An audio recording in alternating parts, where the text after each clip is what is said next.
So I love your mission in life. I love your passion. And it's through a program that really fights illiteracy, and it fights it in the younger years, in the younger ages, which I think is great. And so you started Readers Are Leaders, and I want to dive into this, from, kind of just like at first a cursory overview.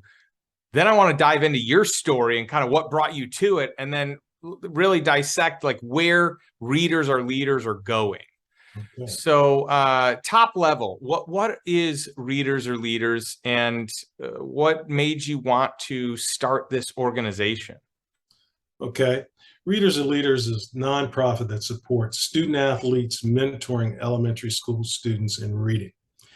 I taught elementary school for 31 years. I was a second grade teacher.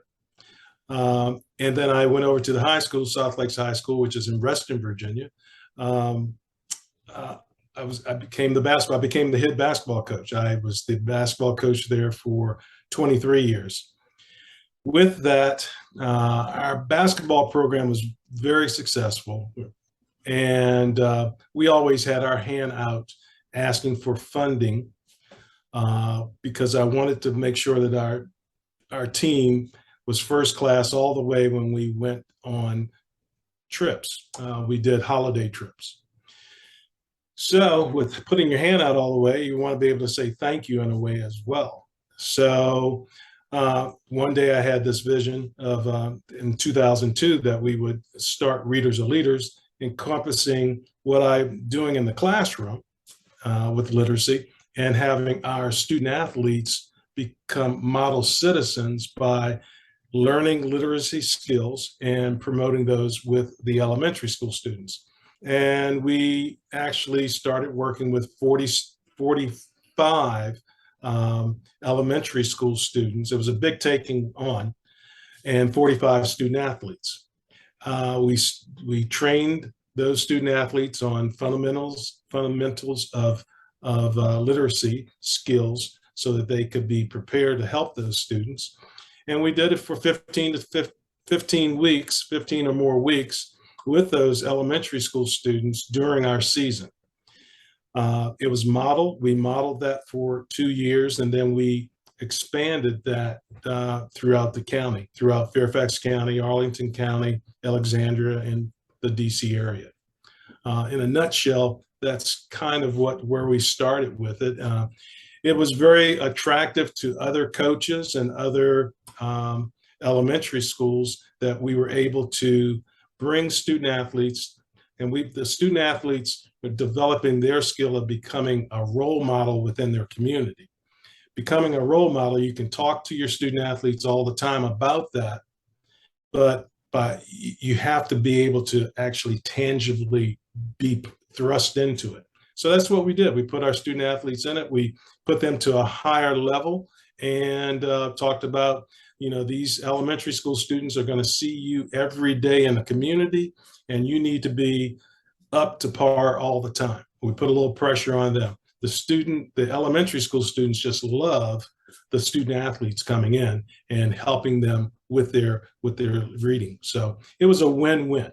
A lot of coaches feel that it's the program was designed for the sporting teams. Most of the elementary students, they think it's the opposite. That's amazing. Oh, I love that program. And I think it's so imperative to have the ability to impact literacy at a young age, because that's where you start to kind of define yourself. It's like self-image kicks in early. And if you feel like you're not smart, you're not well educated, these are the things that are long lasting a lot of the time. I mean, my daughter, we recently found out that she was diagnosed with dyslexia. And for the longest time, we've been trying to figure out what is maybe the complication for her in the way that she learns. And thank goodness we figured this out. And it's cool seeing like all the successful people in life and all different avenues that are dyslexic. But what ended up happening before learning what it was, is that she felt like she couldn't read. She'd even say, like, I don't know how to read. I'm not good at reading. And that was the negative self-talk was kicking in. And you could see that that follows them. It's, you know, it starts to become ingrained in who they are, that they can start to believe the lie that they're not good enough just the way they are. Exactly, exactly. And I think a lot of people don't understand that. We all have different crutches that we have to bear. And, you know, we have the court system is filled with a lot of students, a lot of young men and young women that can't read. And they, you know, it's a large percentage of people that haven't been touched with reading. They had difficulty in school. They found other means, and they found themselves on the wrong track because they couldn't work within a school environment.